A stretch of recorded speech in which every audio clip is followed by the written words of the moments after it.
Aujourd'hui, je suis partie retrouver Cosima à la frontière belge pour qu'elle m'explique comment on vit au quotidien avec un TDI, un trouble dissociatif de l'identité. Dans son cas, elle doit gérer 8 identités, comme si elle était 8 personnes qui peuvent prendre à différents moments le contrôle de son corps. Comme pour les autres cas de troubles dissociatifs de l'identité, c'est lié à un choc traumatique quand elle était très jeune, qui fait que son identité s'est éclatée pour en former plusieurs. Et aujourd'hui, elle trouve le courage de témoigner.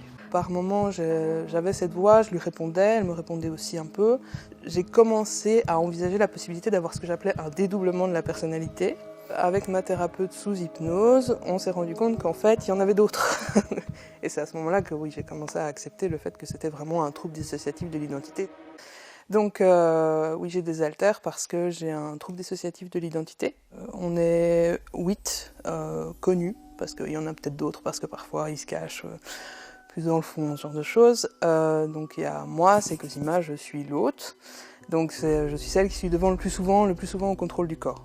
Et parmi les haltères qui prennent le contrôle le plus souvent avec moi, il y a Sarah, qui est ma protectrice, c'est-à-dire qu'elle est plus pragmatique et rationnelle, et quand il y a des événements qui me stressent trop, ce genre de choses, elle peut prendre le relais parce qu'elle gère tout droit. Voilà. Et il y a aussi Alison, qui est plutôt du genre à gérer tout ce qui est relationnel. Elle est plutôt du genre socialement acceptable. C'est ça, donc elle se fond dans le moule, elle se fond dans la masse, et c'est elle qui gère tout ça, quoi. Vraiment le côté social, c'est elle. Voilà. Et puis il y en a de nombreuses autres qui sont plus ou moins là en fonction des événements, en fonction de... Voilà, parfois quand je suis très énergique, que c'est de la bonne musique, c'est plutôt Jen qui est plutôt fofolle et qui gère tout ce côté extraverti, tout ça. Et j'ai aussi une little, donc c'est-à-dire une altère enfant, qui a 8-9 ans, quelque chose comme ça, c'est chat. Elle est plutôt timide et elle est très associée au trauma, donc elle peut être attirée quand il y a des choses qui rappellent des événements traumatiques, mais elle peut aussi sortir parfois pour juste dessiner ou regarder des dessins animés, tout ce qui est... Voilà, elle aime bien les peluches. Voilà. Dans mon cas, les traumatismes, ils ont commencé vraiment quand j'étais très jeune. C'est surtout des traumatismes relationnels liés en particulier à ma mère. Comme c'était ma mère, je ne pouvais pas la fuir, évidemment. Elle était censée prendre soin de moi, mais elle ne m'aimait pas pour qui j'étais. Enfin bref, c'est toutes ces choses-là qui en fait ont développé ma base traumatique. Et puis, à l'âge de 8 ans, j'ai eu un accident de voiture et je me suis vue mourir. À ce moment-là. Je me souviens juste de la pluie, parce que j'étais éjectée de la voiture. Mais je me souviens qu'à ce moment-là, il y a vraiment quelque chose qui s'est rompu, quoi. Et c'est à ce moment-là qu'on a eu les 4 premiers haltères. Au départ, je n'avais pas vraiment conscience de ce qui se passait dans ma tête. J'avais des choses que j'avais l'impression que tout le monde avait ça, genre avoir une petite voix dans sa tête.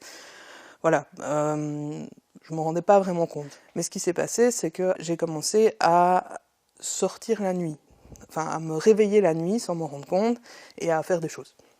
Donc je m'endormais en pyjama, je me réveillais habillée, parfois lavée, parfois décoiffée, parfois... voilà, et j'ai commencé à trouver ça vraiment bizarre. Et je me souviens que à un moment, je me suis regardée dans le miroir et je me suis vraiment pas vue. C'était pas moi, j'ai eu l'impression que je me regardais, que le miroir me regardait en fait, avec pas mon regard, quoi. Ça me tétanisait vraiment beaucoup. Et c'est vraiment à ce moment-là que j'ai commencé à me rendre compte qu'il y avait quelque chose dans ma tête, quoi. Les switches, donc le fait de passer d'un haltère à l'autre au contrôle du corps, chez moi, c'est plus ou moins fluide en fonction des haltères. Et c'est vraiment comme si elle devait passer une porte comme ça. Voilà, en écartant les volets, elle passe, hop, et elle passe devant. Et c'est plus ou moins dur, quoi. C'est vraiment plus ou moins fluide pour ouvrir ces 2 volets-là pour passer. Une partie émotionnelle, c'est ça, donc je me souviens pas de ce que j'ai dit. Je sais que je crois que j'ai dit j'y arriverai pas, ou je sais plus. Mais je sais que j'ai pas pu.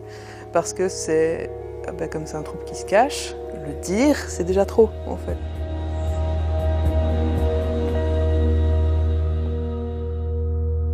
J'ai reparlé avec Cosima de ce qui s'était passé au début de l'interview et elle s'en souvenait pas vraiment. Émotionnellement, ça a été un moment très fort pour elle, donc elle a fait une pause.